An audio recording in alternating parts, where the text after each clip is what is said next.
A think tank has come up with market research which says it's not what we eat that's the problem, but how little exercise most people do.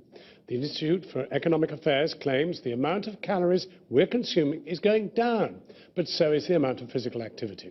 Our science editor, Tom Clark, has been sorting the fat from the fiction.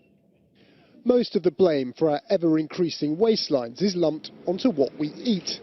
And it's the food industry that sells it to us in the form of sugary drinks, fatty foods and convenient snacks.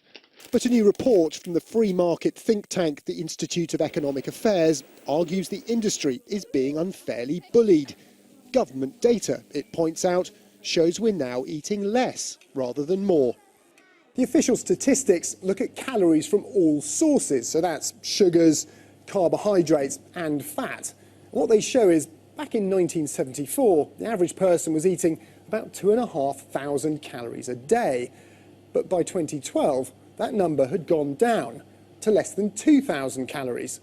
That's 500 calories fewer, about 6 potatoes worth every day. If we're eating less, the report concludes, it's our lack of exercise that must be driving obesity, not calorie consumption. But we spoke to one of the doctors personally criticised in the new report. He says it makes a mistake the medical community spotted decades ago. People lie about what they eat. This is laughable nonsense that flies in the face of 50 years of science. First of all, this survey is heavily flawed because it relies on personal reporting, which we know is classically underreports calories consumed. It often doesn't take into consideration snacking and what people eat outside the home. It's quite clear from lots of evidence and lots of studies that the main cause driving the obesity epidemic is the type of calories we're consuming. And physical activity, although extremely important for health, has very little impact when it comes to obesity. So while the free marketeers get exercised about how a lack of personal responsibility makes us fat, public health experts will continue to push the government to force changes to the nation's diet. Is Christopher Snowdon from the Institute of Economic Affairs, who's the author of the report, The Fat Lie, and from Glasgow, Professor Mike Lean, the Chair of Human Nutrition at the University of Glasgow. Professor, why do you think Christopher Snowdon's got it wrong?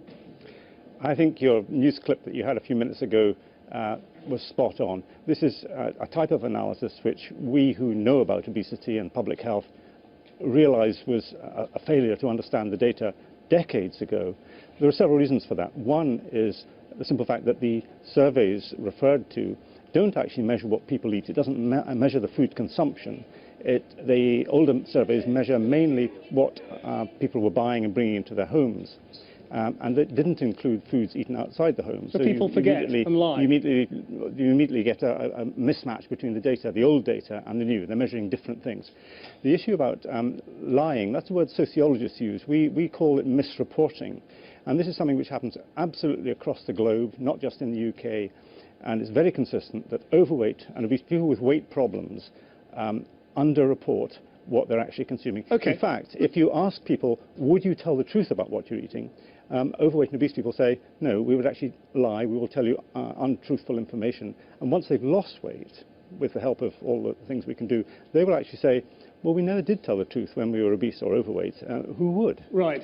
Christopher Snowdon, a bit embarrassing if you've based the whole report on dodgy data. Well, we based it on several different sources. There are methodological issues with self-reporting. Everybody knows this. The researchers who produce this research are more than aware of this. It's not just based on survey data. It's also based on till receipts, so we know what people are actually purchasing. There are two different ways of doing it. There's also a scientific test using something called But not fast food and bars of chocolate. No, that's where it all comes from. For the last 13 years, we've also got data on food consumed outside the home, which is only about 10 and 15% of the total anyway. So there are a number of different sources here. There are people who are producing this. This is DEFRA, the Office for National Statistics, British Heart Foundation uses this kind of data as well. It's come to exactly the same conclusion as I have. There are methodological issues insofar as people underreport what they eat, either through dishonesty or forgetfulness.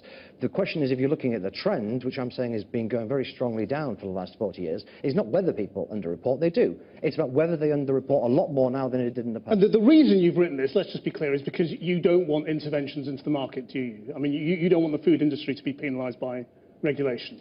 Well, it depends what kind of regulation you mean. I mean, things like fat taxes I'm against, but not on the basis of this report. I just think that when I came across this data, I was surprised. I think it's counterintuitive to a lot of people, and I think this evidence needs to be out there. So Professor, I mean, you know, is it? I'm a bit confused now because you're all saying, oh yes, there are methodological problems. Is it true or not that we are consuming fewer calories now than we were in the past? No, it is not. And there are very big surveys across the United States that I could point Mr. Snowdon to, which show that if you ask people what they're eating, what the population is eating, they say they're eating less. But if you measure what is being consumed from food outlets, it is going up. Fat is going up, sugar is going up, it's all going up. There are more food outlets, they're being used more, and people are not reporting it. It's a very classic error, and I'm afraid it's one which the food industry has used for years and years and years, and it's completely wrong. It is misleading the population. But it is also true, isn't it, that people have got to take personal responsibility for their exercise. But there is an inescapable truth here that people who are overweight and obese need more calories in order to avoid losing weight. And if they don't get more calories, they would lose weight. They have to have more calories. I'm sorry, that's a biological truth which nobody can deny. It's about physical inactivity. You know, the calories have gone down, saturated fat consumption has gone down, Sorry, all fat Mr. Snowdon, this is hooey. But you can't just deny it. If you just see evidence you don't like, you can't just say, well, we don't believe it because people might underreport it. You've got absolutely no evidence that any of these things have gone up. You've got no evidence that calorie consumption has gone up. And it's incredibly unlikely that the kind of declines we've seen in calorie consumption would actually be reversed on the basis of the fairly banal methodological issues that you're bringing up. No, this is complete nonsense, and a very agitated Mr. Snowdon is revealing his uncertainty on this score. Because you're simply denying there are very big surveys. You're supposed to be involved in evidence-based medicine. Can I give you the evidence? Would you like to hear the evidence? Give me the evidence. Right. Well, the very best briefly, evidence that I could quote to you is a survey by Roland Sturm carried out in the United States over 30 years, in which he reported what people say they eat, and it goes down over those 30 years, and with what people are actually consuming, what is leaving the shops, the retail, and the caterers, and that is increasing. And all food segments are increasing.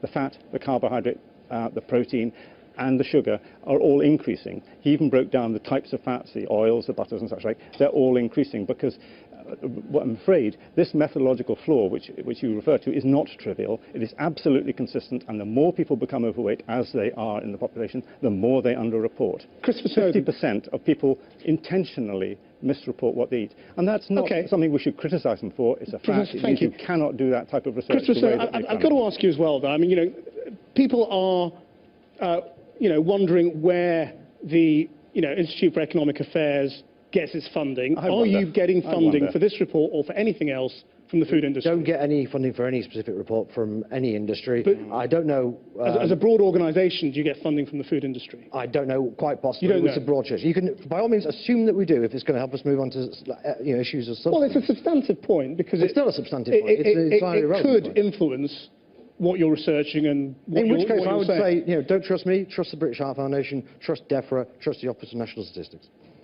Christopher Snowdon and Professor Mike Lean, thank you both very much indeed.